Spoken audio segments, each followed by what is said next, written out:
you haven't tried grid journaling, you're going to want to try it. It's a great way to experiment, to play, and discover new things. Test your boundaries. Try things risk-free. I'm working on a 9 by 12 Canson Mixed Media page, and I'm going to gesso the page to prepare it for whatever I end up throwing at it. I have cut a template out of 6, I think they're 4 by 4 squares, 3 by 3, the size of a Post-it note. This way I can just trace the square on the new page and I'm ready to go. I don't have to start measuring things out or doing anything. It just speeds up the process. And if you want to do more than one grid journal, I highly recommend this. It saves a lot of time and effort down the road. So I've just kind of traced this out with a pencil. We can tidy it up later. Pulled out some tissue paper that has some stamping on it and a couple collage papers. One that's in my hand right now that I just set, there it is. That one, I really love the colors, the magentas, the orange in there. And I start doing what I normally do when I use collage papers. I rip it. I liked the randomness of the rip. And I start ripping it and placing it in the squares. And I don't want to overthink it. I don't know where this is going at this stage. This is the experiment and the play part. And I really love when I'm grid journaling because it frees me up. At some point, I start cutting the edges, which is very atypical for me, but I thought, okay, I'm just going to go with it. And I end up, as you'll see, with a lot of geometric shapes, squares, triangles, rectangles, and a few half circles. But right now, I'm just playing with it. I'm moving it here, I'm moving it there, and you're going to see this transform multitude of times because until you're ready to glue it down, you just have to be willing to play. Try it this way, try it that way, move these together until you see something that you go, oh, it's interesting. And because they're little squares, it's very risk-free. It seems to bring out the creativity. So as you can see, I keep moving this around and I do not keep all the footage in of this process. I take a picture of it when I kind of sort of like it because I know before I glue this down or do the next step, I might lose that. Now that I have the basic shapes with that collage paper that I love, I'm going to put down some black marks. And for that, I have some tissue paper that I've done some stamping on. I like these lines. I think that was cardboard that I stamped on. And I'm just gluing that down, putting some marks underneath. Having it on the tissue paper means I don't have to get out the paint. It's easy to apply and you can manipulate it better than maybe you can a stamp. So you may be in a little bit more control. Now with grid journaling, what I want to attempt to do here is use all the elements in all the squares, but in a different orientation, in a different way, in a different amount. So I don't want any two squares to be identical, but I do want the main components to be similar. So once I had that down, I thought, I think Naples yellow would look good as a background color. I start filling this in, leaving some white space, but as you'll see, I end up, as it evolves, painting the whole square the Naples yellow. Now, I did thin down the Naples yellow, the reason being Naples yellow tends to be rather opaque, and I wanted to see those black lines. I didn't want to obliterate them, so I thinned it down. I have some water on my brush, and I'm not even trying to make all the squares the same intensity of the Naples yellow. Now I have the magenta kind of collage paper that started it off. I have the Naples yellow. And it needed something more, and I grabbed this coffee filter, colored coffee filter that has kind of bright aqua teal on it, and I think those three colors really work well. So I'm going to use that collage paper as well. But before I do that, I'm going to do some stamping with archival ink, script stamp. Again, I want some markings underneath all that collage paper. Now the coffee filter colored paper, the tealed one, is kind of goes translucent. So you're going to see through it. So I ended up cutting it as well. Again, using geometrics, squares, triangles, rectangles, and the like. And I rearranged all my two collage papers on there, and now I'm gluing it down. Now, as I glue it down, you might notice that the actual composition of each square might end up changing a bit. And that's okay. It's all part of the process. It's all part of that. We do grid journaling to play, to explore, to discover new things that maybe we wouldn't otherwise. Here I'm playing with colors and shapes and patterns. I want to have 6 different little pieces of art.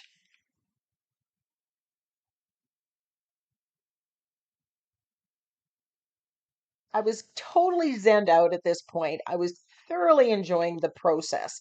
And that's why I can highly recommend grid journaling. Throw away your worries and cares and just try something different. This is the place to experiment. It's just so risk-free and not intimidating because it's a tiny little space.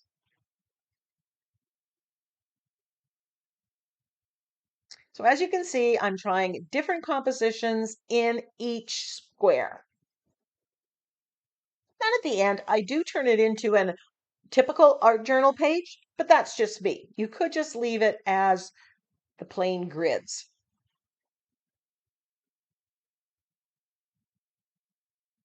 This is a great way to use up those collage papers that are hanging around your desk. Now, now that I have the basic shapes and collage down, I want to unify them in a certain way. And I'm going to do that by stenciling through this dot stencil white acrylic paint. And again, I'm going to put this element on each square, but in a different way. Less, more, from the top, from the bottom, several spaces, one space. It just challenges you to try something different than what you normally do. Because I know when I create, I tend to follow a certain formula, same old, same old.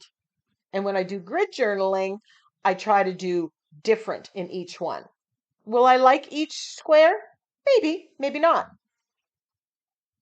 But then I can examine it.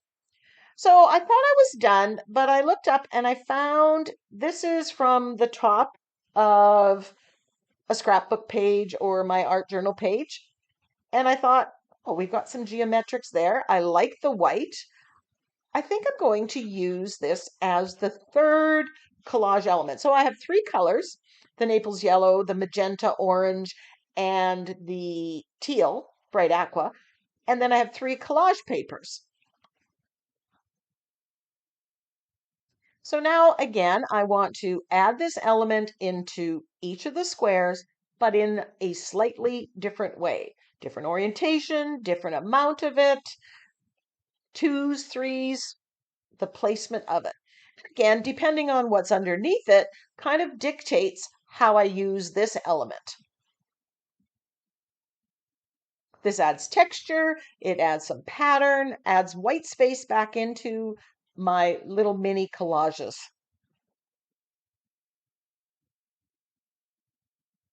And I glue that down with my gel medium.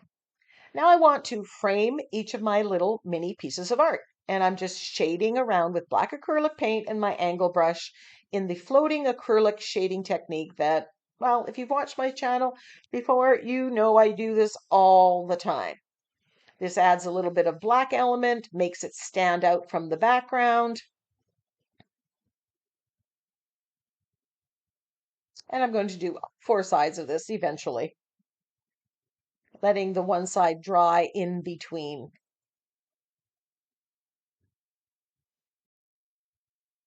But it really sets it off. Then I grab my Posca pen and I decide to add a little bit of black around that last collage item. I didn't have a lot of black on it, and it just seemed to want a little bit more definition.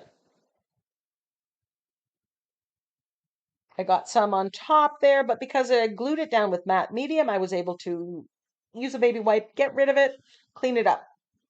Everything under there is permanent. I do end up going off camera and tracing around the squares with the Posca pen, making it a little darker at the end. I decided I needed some bling, and I'm going to add circles. So I grab the lid and I'm dipping this into thinned gold paint, and I'm just using the lid as a stamp and adding a little bit of bling to each one, some empty spaces.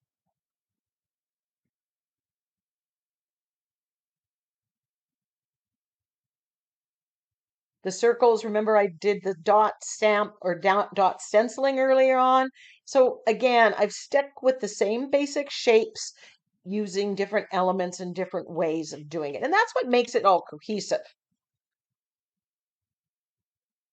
Grit journaling, you don't know where you're going to end up. You don't know where it's going to take you. Play, experiment, explore, discover, and enjoy the process. I know I thoroughly did. I was totally in my happy place while I was doing this. So here are the 6 grids. 1, 2, 3, 4, 5, 6. Let me know which mini art piece you like the best. Which one calls to you? So here I'm going to just add a focal image and a sentiment to turn this into an art journal page. It's something I do, but you could leave it. Your grid journal's just grids. You don't need to add anything if that's not the way you roll.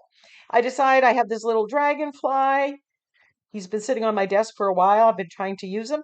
Figure I'll just put him there. He doesn't cover up too much of the grid. And all you have to do is fly. I decide to do some dash faux stitching all the way around the border of my page. Just needed to add that black element and frame the art journal page. Here I'm tracing it with the Posca pen. I guess I did include that footage.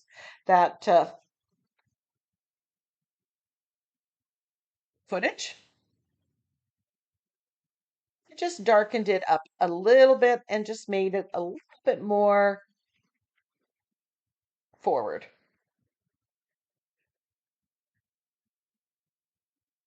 And there's my finished page. 6 beautiful grids using geometric and cutting them instead of ripping those papers, something new for me. 3 collage papers, 3 colors, 1 stencil, 1 stamp. I'm really happy with how this turned out, and I had the best time doing it. So if you haven't tried grid journaling, I hope you give it a try. I just know you're going to love it as much as I do. Until next time, go get creative.